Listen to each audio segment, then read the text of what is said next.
Channel 8 Eyewitness News, the news leader. Good evening. Thanks for joining us. I'm Paula Gonzalez, in for Paula Francis. And I'm Michael Geeser, in for Gary Waddell. The investigation is underway in the deadly helicopter crash that killed 3 people. 31-year-old Kalea Jarbsundi, 30-year-old Anna Coburn, and the pilot, 46-year-old Marshall Butler, who was also a Nye County Sheriff's deputy, died in the crash near Primm Saturday. The crash happened as the helicopter was responding to a rescue on I-15.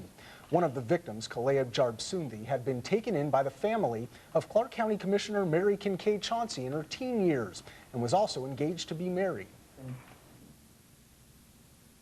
It's all I wanted in the world.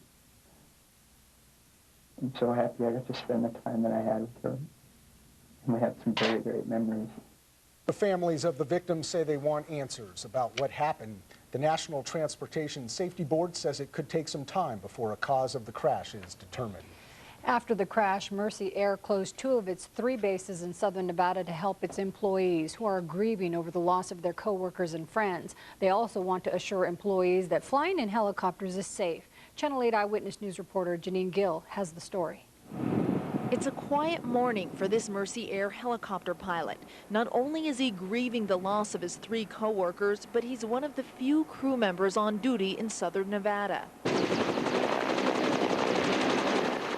Quite a few of them wanted to get back in the aircraft the next day. We've asked them to spend some time. They need to grieve, and we do believe that, you know, there could be some alteration in their performance, you know, with a crisis such as this. Staff from California is filling in. Mercy Air employees say since the accident, some crew members are going through survivor guilt. This is a time where we're remembering that what we do, we are at risk when we climb into the helicopter and do our job. The only base operating in southern Nevada is at Action Helicopter. The owner, Mel Larson, has been a pilot for nearly 40 years. His favorite helicopter to fly, the Airbell 222, the same type of helicopter that crashed. They're very safe, a twin engine, and to the best of my knowledge, I wouldn't have one if it wasn't considered safe. And Bell Helicopter, my opinion, does the best job. Larson says he has great faith in Mercy Air. That's why he allows the company to use his property as a base for its helicopters. Saturday's crash was the first in the company's history. Janine Gill, Channel 8 Eyewitness News. Mercy Air says the helicopter involved in the crash was built in 1984. Management says it went through daily inspections and routine maintenance, and to their knowledge, the helicopter hasn't been involved in any crashes prior to Mercy Air purchasing it in 1999. 4 suspected gang members are behind bars tonight. Police say they shot down and killed a 9-year-old girl and injured her 8-year-old sister. 9-year-old Janison Gonzalez was killed Saturday as she played outside with her sister and their infant neighbor. 20-year-olds Ricky Richardson and Vontrell Davis, 24-year-old Narsha Riles, and 22-year-old Pasquale Lozano were arrested Saturday night. Police tell Channel 8 Eyewitness News the 4 men were in a car chasing another man on foot and started shooting. All 4 are facing charges of homicide and attempted homicide with a deadly weapon. A second young man charged with the murder of a Las Vegas driving instructor says that his 19-year-old friend, Anthony Prentice, is responsible for killing his mentor. 21-year-old James Harrison was charged with first-degree murder yesterday, along with Prentice. Today, Harrison spoke from jail, pointing the finger solely at Prentice. Channel 8 Eyewitness News is live. Cindy Cesare is near the detention center with more. Cindy? Well, that's right. James Harrison did speak from jail here today and said that he did beat up Dan Miller, but that he's not responsible for killing the 58-year-old driving school instructor. He says his friend, 19-year-old Anthony Prentice, killed Miller after Miller called him a name. It called Anthony a Kraut, which is a racial slur towards Germans. 21-year-old James Harrison says that he and his friend, 19-year-old Anthony Prentice, were over at Dan Miller's Las Vegas condo on Thursday, August 30th, when Miller woke up from his sleep. According to Harrison, he and Prentice were high on methamphetamine, and Prentice woke up Miller because he was being loud. Harrison says that Miller was upset and called Prentice a racial slur, referring to Prentice's neo-Nazi affiliation. Harrison believes that comment set Prentice off enough for him to grab a knife and start stabbing Miller. And as Dan turned around and walked away, Anthony ran up behind him and started stabbing him with his knife. And he started stabbing him repeatedly. And in the heat of the moment, I had gotten, my adrenaline was going and everything. I jumped up and started hitting Dan with my fists. Harrison says he doesn't know why he helped beat up Miller instead of trying to help the man who had tried to help Prentice get on his feet. Prentice was a ringleader in the June 2001 Summit View Detention Center riots. When Prentice was released from jail last year, it was Miller who mentored the teen and let him crash at his condo. Harrison says that Prentice really hated Miller because Miller was Jewish. Now, Harrison says that Prentice did not plan on killing Miller that night that they were over at his condo, but that he had made reference to killing Miller in the past, and saying that he would leave racial slurs at the apartment, Nazi symbolism at the apartment. Today, Metro Police confirmed that there was Nazi symbolism left at that apartment. We'll have more on this story tonight at 11.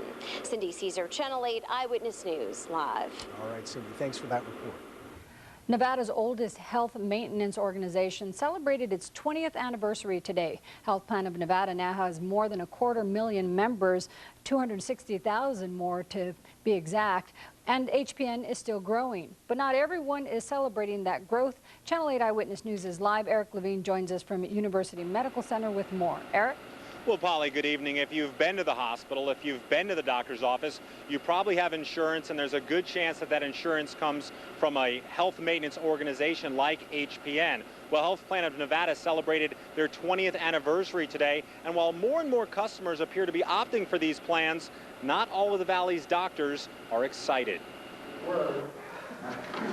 Dr. Tony Marlin founded Health Plan of Nevada 20 years ago. Today, it's the largest HMO in the state, serving more than 260,000 people. Marlin is proud HPN's premiums are roughly 40% below the national average. We are doing a good job managing care and managing costs, and that benefits the employers that we serve and the customers that we serve. Still, some doctors, like OBGYN Dr. Florence Janison, think HPN's reimbursement rate is too low, especially since Jamison's malpractice insurance shot up $80,000 this year.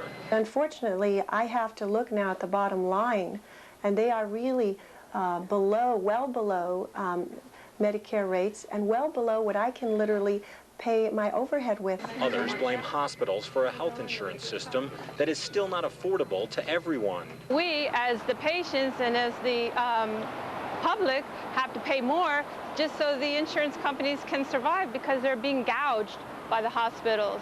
HPN administrators acknowledge they are trying to pay doctors more money, and they admit there are other problems looming too. Nationally, pharmacy costs are growing at 20, 25, 30% a year. We've seen ours anywhere from 10 to 18% a year. I think it's important that drugs are affordable to people, obviously. Still, overall, HPN administrators are hopeful that they can keep adding members and provide quality medical care at a reasonable cost. And HPN executives tell us that they are aware they need to work on upping some of those pricing plans for doctors. They're also concerned about keeping drug costs low, but they say overall they've had a lot of success here in the Valley. They said less than 10% of their doctors on their plans have complained at all to them, and they've also had a very successful stock these past 2 years. So they're hoping, with their eye on the ball, they can keep health care affordable for the near and distant future. Erik Levine, Channel 8 Eyewitness News, live. Let's hope so, because as you mentioned, it's still growing. Absolutely. Thanks, Erik. The Maxim Hotel has sat vacant for more than a year. Tonight, see what plans may revive the old property.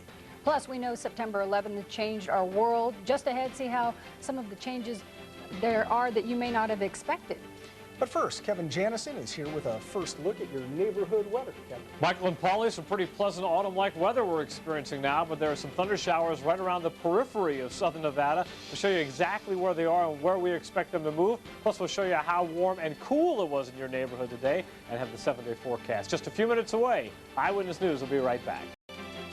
You're watching Channel 8 Eyewitness News at 6 with Paula Francis, Gary Waddell, Neighborhood Weather with Kevin Janison, and Sports with Dave McCann. Channel 8 Eyewitness News, the news leader.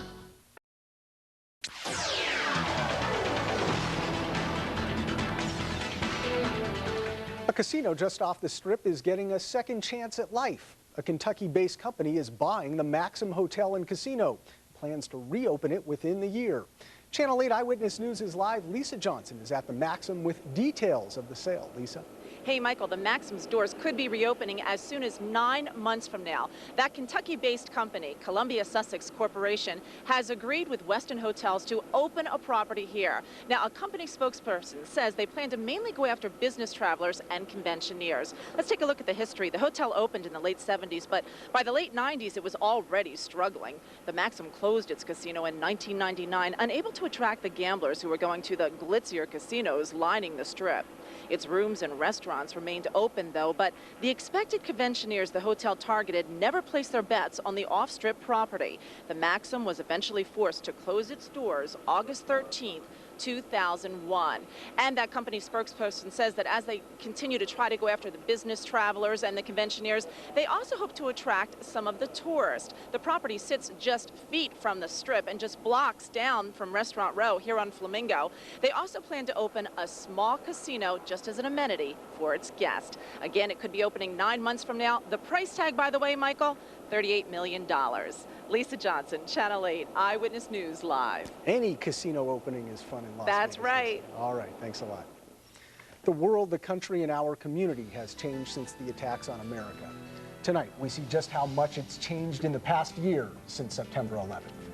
Plus, an answer to chronic pain. Ahead, see the shocking way doctors are helping people find some relief.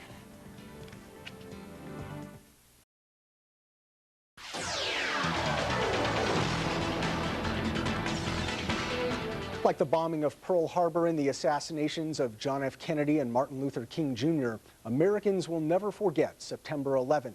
It's a day that changed the country forever. But as you'll see in this special report, it also brought communities together like never before, including our own. Channel 8 Eyewitness News anchor Gary Waddell reports.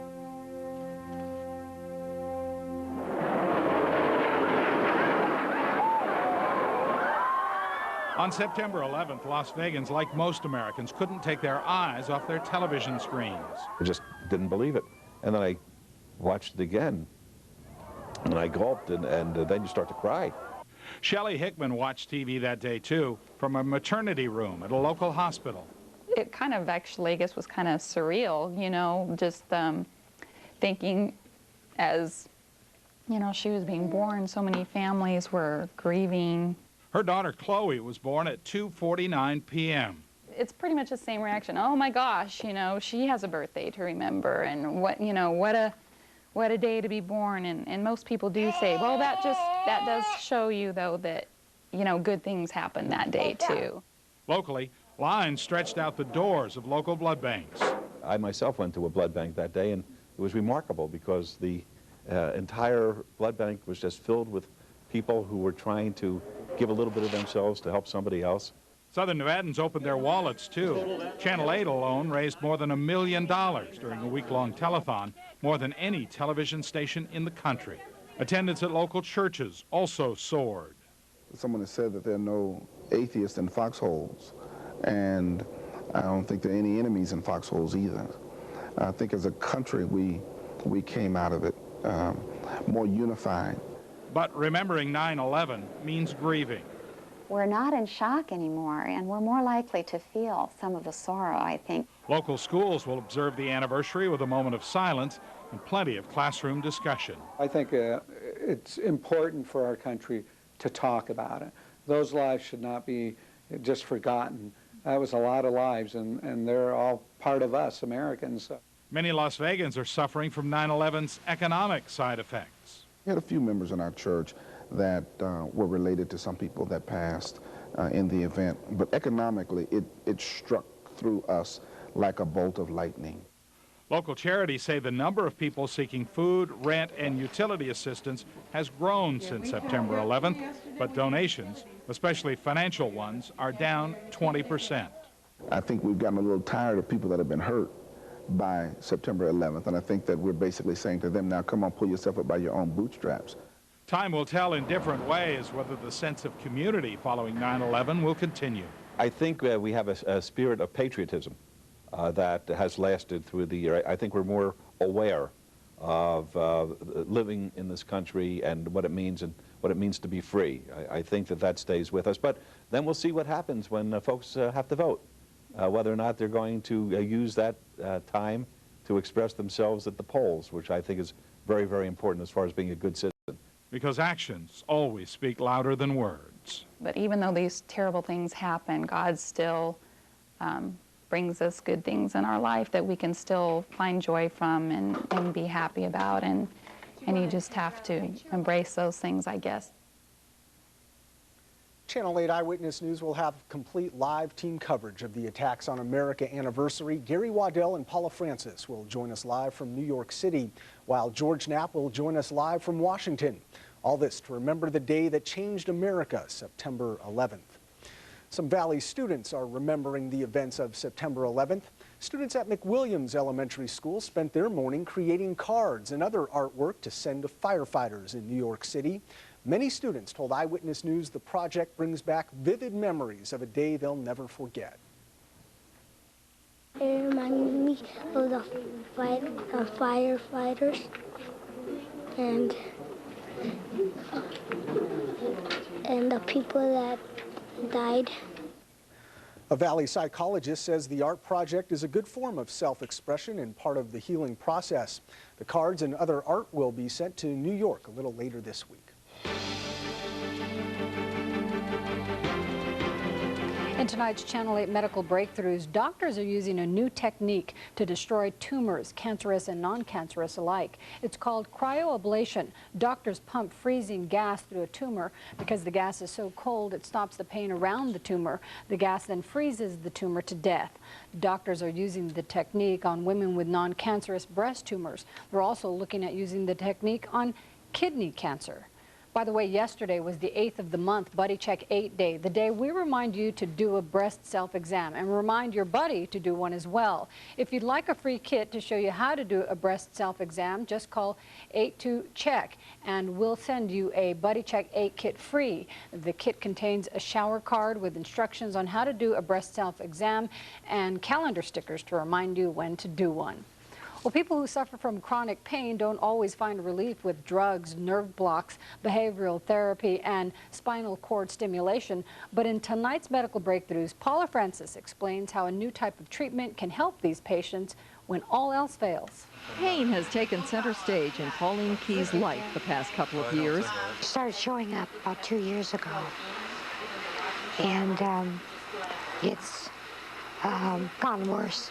Her husband, Richard, has watched as his wife's quality of life has deteriorated. 24 hours, all the time. Just chronic pain all the time. At times, I'd like to trade her, if I could just take the pain away from her. Radiation for breast cancer more than 10 years ago destroyed the nerves in Pauline's arm. She was left with severe chronic pain. After other treatments failed, Dr. Gary Height tried electrical stimulation in her brain. I think it opens up a range of a relatively non-invasive therapy to a pool of chronic pain patients who, to this point, really have no other options. A device is implanted over the motor cortex of the brain, and a current stimulates the area that controls movement. By stimulating that area, pain is alleviated. But you don't feel a thing. And so we think it's just this very subtle backwards activation of the sensory system that somehow confuses it and the pain just disappears. Pauline had the device implanted, and though it's still early, it seems to be working. If I had the pain permanently that I have right now, I would be happy with it. This is the first time in a couple of years I've been able to do this. It's just a miracle. Paula Francis, Channel 8 Eyewitness News. Dr. Haidt says the success rate is about 70%. He says it doesn't make patients completely pain-free, but it can help them return to a functional and higher quality of life.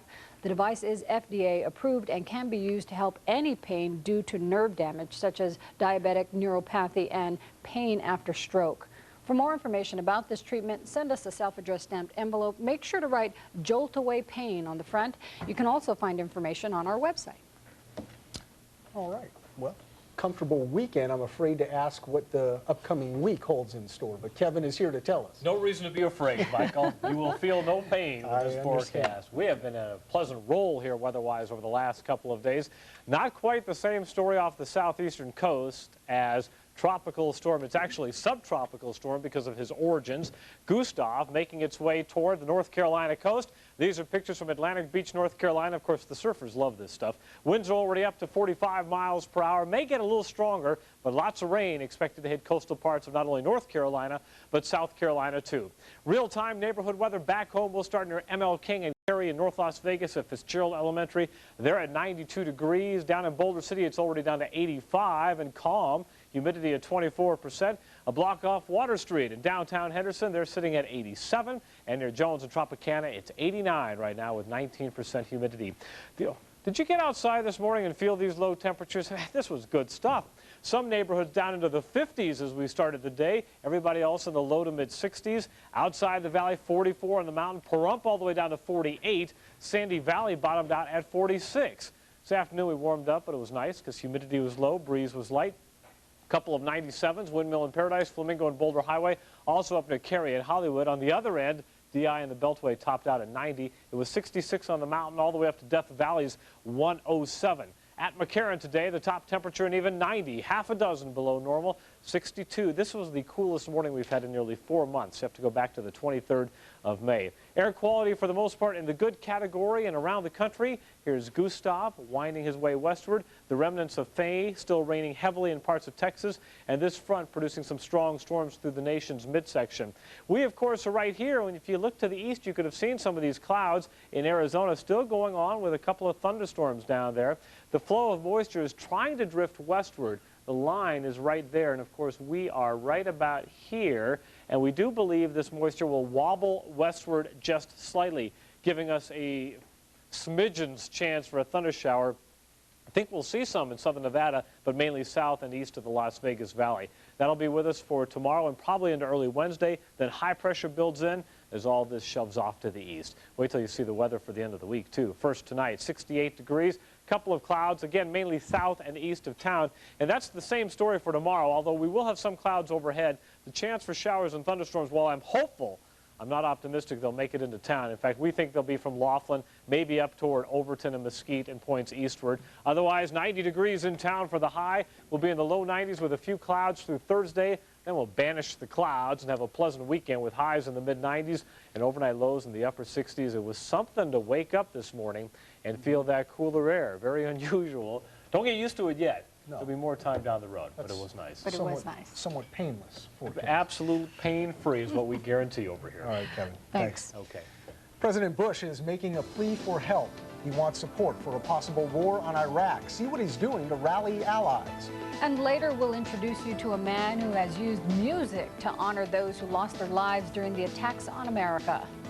I'm Dave McCann. Fight Week is finally here, and half of Saturday night's battle has made his grand arrival. We'll visit with Fernando Vargas coming up next here on Channel 8.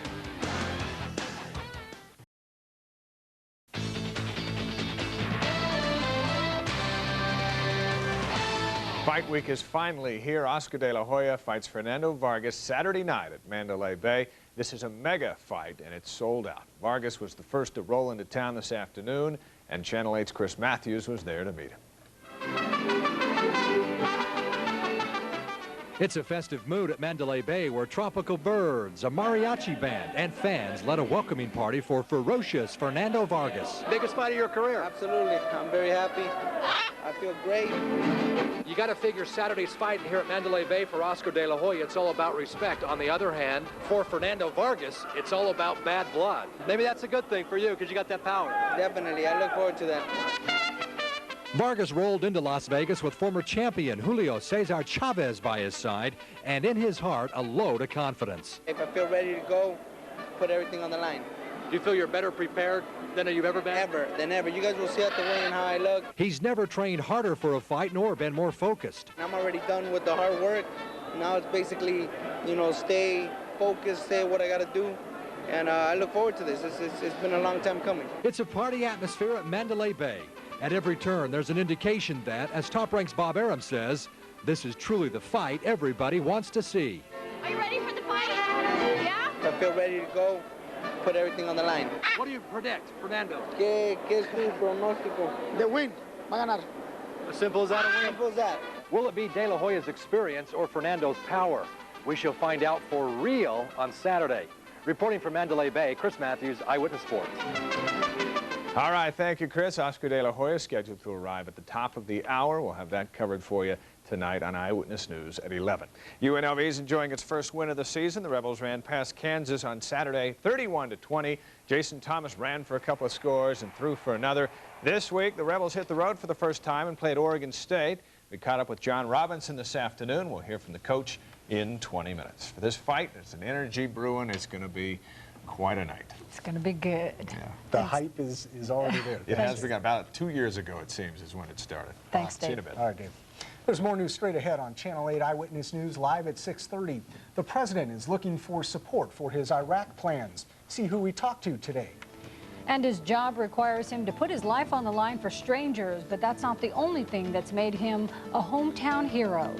Plus, in tonight's Eye on Entertainment, we'll introduce you to a Las Vegas man using music to remember 9/11. You're watching Channel 8 Eyewitness News at 6:30 with Paula Francis, Gary Waddell, neighborhood weather with Kevin Janison, and sports with Dave McCann. Channel 8 Eyewitness News, the news leader. Thanks for staying with us. President Bush is talking to prime ministers and presidents from around the world. The president wants support for his planned change of regime in Iraq. Today, the president met with Canadian Prime Minister Jean Chrétien. Chrétien told President Bush he doesn't back a military attack. Chrétien says he needs proof that Iraq is posing an immediate threat. A newly released report says it could be only a matter of months before Iraq is a nuclear power. Iraq has no nuclear weapons, but could build one quickly if it acquired sufficient fissile material. Iraq says it doesn't have weapons of mass destruction. It took journalists on a tour of a nuclear reactor the Bush administration says is being used to build weapons. Iraq says the reactor is being used for peaceful purposes only. It's an election year, and that means Congress has a deadline to take care of some major issues. And joining us now to look at what lawmakers have to get done is political analyst and former Senator Richard Bryan. Welcome. Thank you, Michael. Well, what is the schedule for finishing up the session of Congress? Well, it's already slipped. The original schedule was adjournment October 4th. That slipped at least a week to October 11th. And there are at least 3 measures that have to pass. All of the appropriation bills, there are some 13 of them. None of them have passed both the House and the Senate and have been enacted into law. And then there's the Iraq resolution, rather. That's clearly going to have to be acted upon. And I think Homeland Security is another must-pass before they adjourn. Any strategies that you want to talk to us about? Well, I think what was very interesting is there's a special election in Missouri. And a special election means that the person that's elected takes office immediately, not in January. That position is currently held by a Democrat, Gene Carnahan, whose husband was killed in that tragic plane accident. If there's a lame duck session, there's been a lot of talk about that. That is a session after the election, but before the new Congress reconvenes in January. If her Republican opponent wins, then the change of control in the Senate goes back from Democrat to Republican, and that could put some leverage in terms of these last-minute negotiations on some of the differences that separate Democrats and Republicans on these critical issues. Wow. Always pulling for power. What are the prospects of a lame duck session? We have to ask that.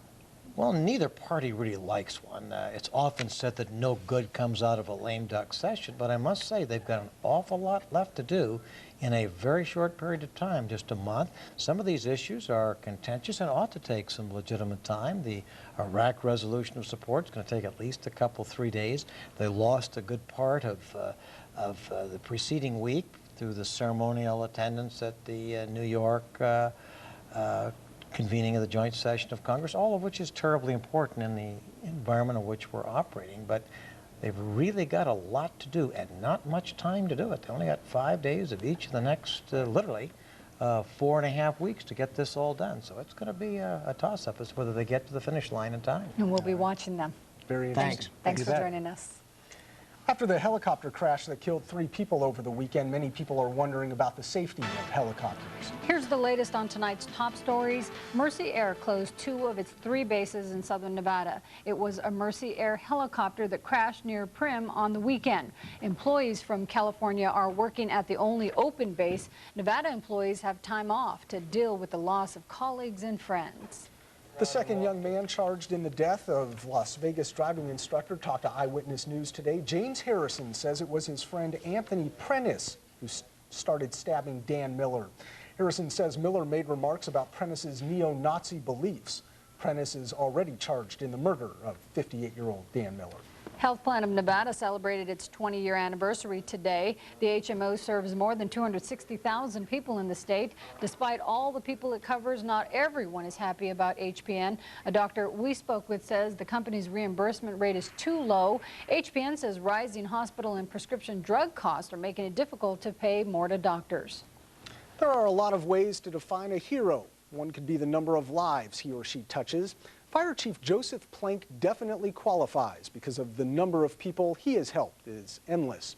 In tonight's Hometown Hero Profile, Sherry Swenk shows us how invaluable Chief Planck has been to our community.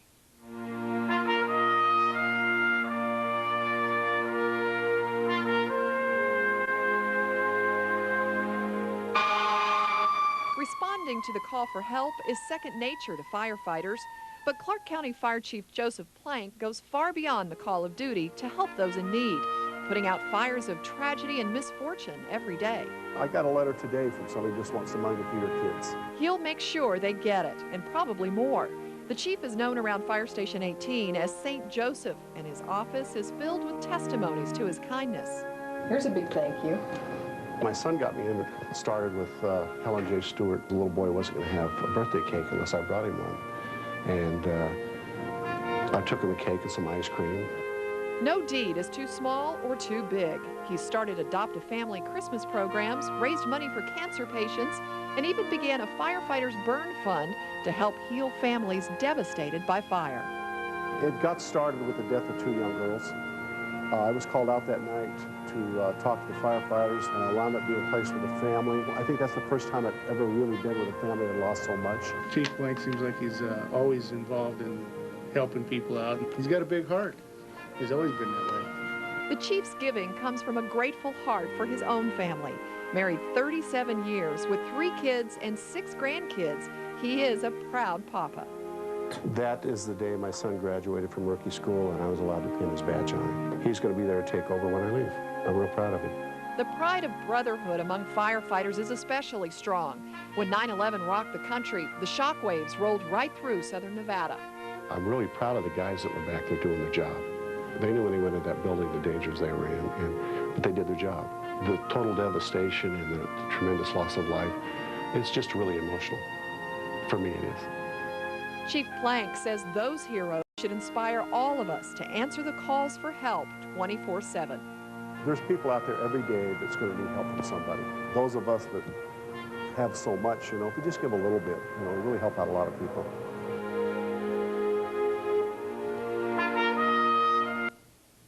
Tomorrow we'll introduce you to a Las Vegas woman that is working to help minorities in the Valley live a healthy life. The Attacks on America is proving to be inspiration for a local musician. Kate Maddox introduces us to him. And the wind and rain has disappeared. Kevin Janison will show us how long the nice weather will stick around.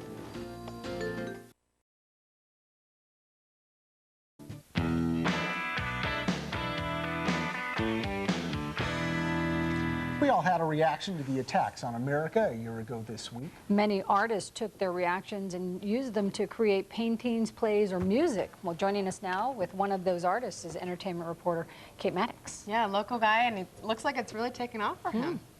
One local singer-songwriter is watching this week as his first big-time single takes off on the radio. And it's even more personal considering the song was inspired by the aftermath of September 11th. American pride, can't take it away. We're at war at the U.S. of A. We tried to find something that meant a lot to us when we were writing the song, and we came up with American Pride. And that was, ever since then, it's just been a whirlwind. For 22-year-old Las Vegas songwriter Darren Shore, music has always been a way of life. But when the events of September 11th occurred last year, Shore was inspired to write a different kind of song, American Pride.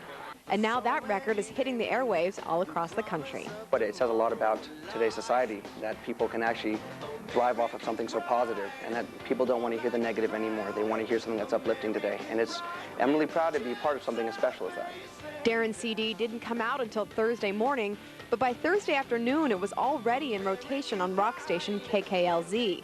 Today it was picked up by Clear Channel and Infinity, and Darren might very well have a hit on his hands about a topic he feels everyone can relate to. The event sparked the song. I mean, no doubt about it, September 11th sparked the song. However, this song isn't about September 11th. The song is about being an American. You know, I mean, this isn't about politics. This isn't about anything complicated. This is just about being the average American that has something that they want to stand up for and believe in. Darren's been performing and writing all of his life, but he's still overwhelmed by the instant success of American Pride. A single will be released shortly, followed by a CD in coming months. And the future? Darren's just beginning to find his audience. A lot of social issues will be hit throughout my career, and hopefully people will connect with what I write on an emotional level, regardless of the topic. To learn more about Darren Shore or order a copy of American Pride, log on to his website at www.darren, D-A-R-R-E-N, Shore, S-H-E-R.com. Can we hear it live or just on the radio this week? It's all over the radio, but he is performing live Wednesday night at the Thomas & Mack Celebrating America event from 6 to 8 p.m. All right, sounds good. Kate, thanks. Thanks. And if you happen to be listening to the radio these days, you might be doing it outdoors because the weather is that good, right, Kevin? Yeah, no doubt, Polly. This is the time of year we like to open up the sunroof here in the Channel 8 studio, so I'm hoping we'll get that thing worked on here pretty soon. Hey, let's begin near Valley View in Charleston, where it's 89 degrees, very light breeze, 22% humidity, a little more moisture out there today. Up near Camino, El Dorado, and Ann Road, northern part of the valley, they're sitting at 87. It's 81 in Pahrump and only 11% humidity, a little drier as you go westward. And on the Strip in Harmon and Desert Passage, it's 83 degrees. Other neighborhood temperatures, 84 at the Zoo in North Rancho, 92 up near ML King and Cary, and then go westward across the valley in mid-80s throughout much of the area, 88 up near Buffalo and Cheyenne. Outside of town, 57 on the mountain, still 81 up in Beatty. Overton comes in at 88 degrees, while down in Searchlight it is 82. Let me show you the Doppler radar imagery, and here's what's going on. We, of course, are right here. Some of this moisture that has been cruising into northwestern Arizona is going to make its way into parts of southern Nevada, mainly Lincoln County, all the way. In fact, if you draw a line right about here, it looks like this is the area that'll have the chance for thunderstorms. We are right here, so we're very close. Slight chance tomorrow, although I'm not optimistic, but some parts of southern Nevada will get a little drink of water, which is much needed, and we'll take about anything we can get. 68 degrees tonight, few clouds, especially east and south of town. Then tomorrow we'll bounce back up to an even 90. There again is that slight chance for showers and thunderstorms just because it's so close, but again, it's not hopeful that it's going to fall here in the valley. We'll be watching and drooling as we watch it go by. 95 out of the lake tomorrow. Water temperatures at 84. Mount Charleston will peak at 70 degrees. Get this, after a morning low of 38. Hello, autumn. And here comes your 7-day forecast. We will keep a few of these clouds around through Thursday and then get rid of the clouds and keep some mild temperatures through the weekend. You know, when you live in the east, you look forward to spring because the snow melts, you get some mild weather. Nice. When you live out here, no, you look forward to autumn because you've endured the summer and now you're ready for some good mild weather for a couple months. We're ready. Yeah, we are ready. Thanks, Kevin. Okay. Also looking forward to football season. UNLV hoping to keep it rolling here. Well, yeah, they got a big test this weekend, so this is going to be a very interesting week for the Rebels. They're celebrating their first win of the season. Now they've got to get ready for their first road game at Oregon State. We'll check in with head coach John Robinson. We'll also hear from Dwayne Rudd. He's the guy who helped Kansas City beat his own team on Sunday. And more details on the recruiting front for the Runner Rebels. Sports coming up here on Channel 8.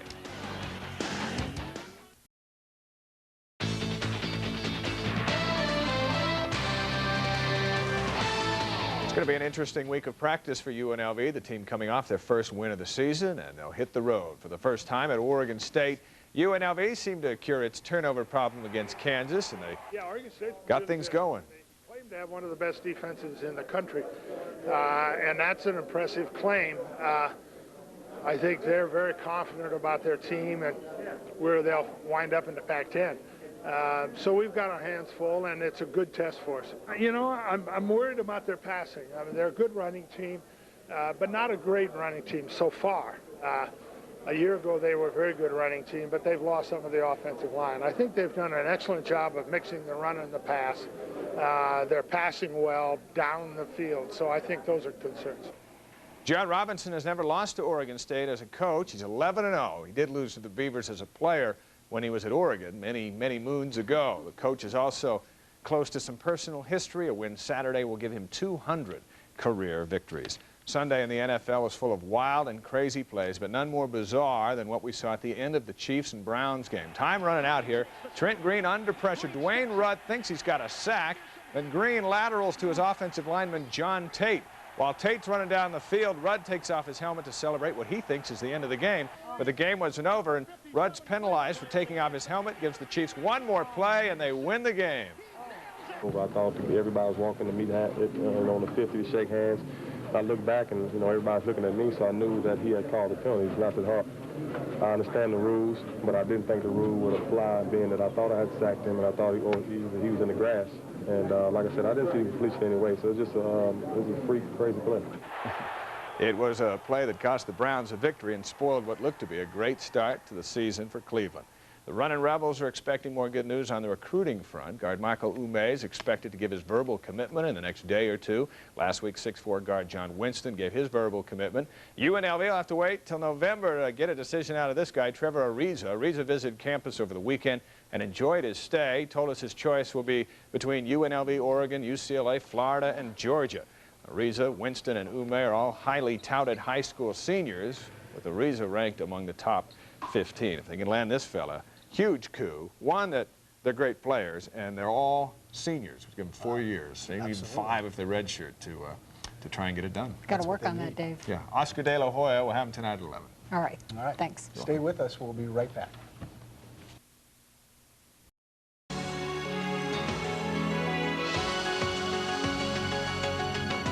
Coming up tonight on Channel 8 Eyewitness News Live at 11, 2 people have been charged with the murder of a local driving instructor. Hear why both men say they're innocent. And find out how Las Vegas is preparing to commemorate the 1-year anniversary of September 11th. Those stories and more tonight on Channel 8 Eyewitness News Live at 11. Some guitars are inspiring patriotism as September 11th approaches, and not just with the music they make. The guitars are made of wood from one of the trees that saw the American Revolution. One of the last Liberty trees, as they were called, was damaged during Hurricane Floyd. The 400-year-old tree in Maryland stood 90 feet tall. There's the Declaration of Independence scroll down the front and 13 stars representing the original colonies. Probably make good music too. And that's tonight's news live at 6. Entertainment Tonight is next. See you at 11. Come on, the bet's 5. Forget about it. I got stuff on my mind. I called. What'd the doctor say? Give me 2. He says I got high cholesterol, I got high blood pressure, and I got to stop eating the carbs. Carbs? What's that? It's pasta, stupid. How many times I gotta tell you not to play cards in the restaurant, huh? Sorry, Ma. 4 kings. Boy, you gotta be the luckiest. And keep your eyes off the new girl. What new girl, Ma? Boys, starting today, you're gonna lose a lot of weight. Ma, I can't eat the pasta. I gotta stop eating the carbs. Trust Mama, you can eat this pasta as much as you want. Says who? Anthony! Now, that's my kind of diet. Eat pasta and lose weight. Only Mama can dream this one up. Got that right. Yes, Mama? Tell the boys about my special pasta. Absolutely. This is Duamici Pasta Light. It's made of a defatted soy flour. What's that, one of them French foods? No, stupid, just listen. It's made in Italy. Has 28 grams of protein, 7 grams of fiber, but only 10 grams of carbs. Normal